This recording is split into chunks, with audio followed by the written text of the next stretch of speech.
আজকে আমি তোমাদের দেখাবো আমাদের বাড়িতে ভেটকি মাছের কাঁটা চচ্চড়ি কি করে রান্না করা হয়। তার জন্য যা যা লাগবে সেগুলো আগে দেখাই।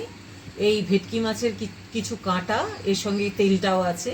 আর লাগবে আলু টুকরো করা, লাগবে আদা রসুন কাঁচা লঙ্কা বাটা, কিছু গুঁড়ো মশলা, লাগবে একটা কুচনো পেঁয়াজ, একটা টমেটো 4 টুকরো করা, কিছু কাঁচা লঙ্কা।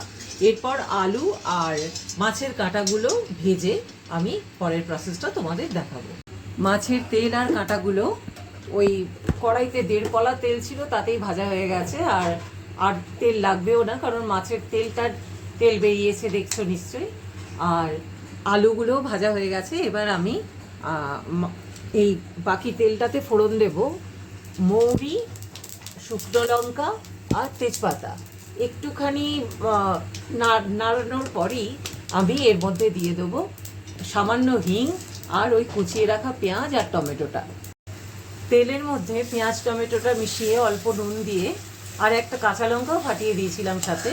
মিনিট 2 ঢাকা দিয়ে রেখে দিয়েছিলাম। এবার পেঁয়াজ টমেটোগুলো নরম হয়ে গেছে, এর মধ্যে আমি কিছু বাটা মশলা আর গুঁড়ো মশলা মেশাবো, তারপর তোমাদের দেখাবো।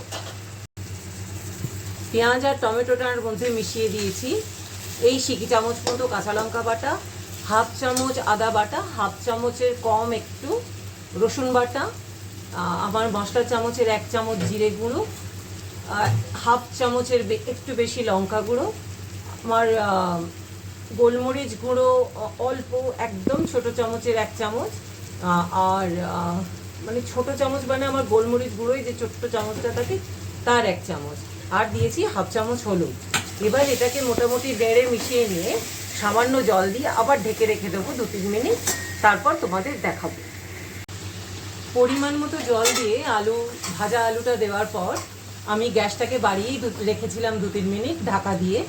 এবার পুরো আলুগুলো এমনি ভাজা ছিল, তাই আলুগুলো একদম সেদ্ধ হয়ে গেছে। এর মধ্যে এবার আমি ঢেলে দেবো কাঁটাগুলো আর দেবো বাকি কিছুটা মশলা আর নুন মিষ্টিটা, তারপর তোমাদের দেখাবো।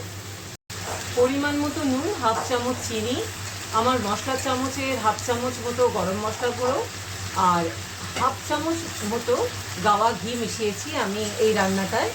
এবার আমি এই পুরোপুরি নেড়ে নিয়েছিলাম, আবার এইরকম একটুখানি নেড়ে নিয়ে আমি গ্যাসটাকে মিনিট খানেক সিমে করে রেখে বন্ধ করে দিয়ে 5 মিনিট বাদে নামাবো এই তরকারিটা, তারপর তোমাদের দেখাবো। কড়াই থেকে পাত্রে নামিয়ে নেওয়ার পর ভেটকি মাছের কাঁটা চচ্চড়িটা এরকম দেখতে হয়েছে। আর এই একেবারেই জলটা শুকিয়ে যায় এটা রাখবার ঠান্ডা হওয়ার পর। তোমরাও এই পদ্ধতিতে রান্না করে দেখো, এই রান্নাটা খেতে খুব ভালো হয়।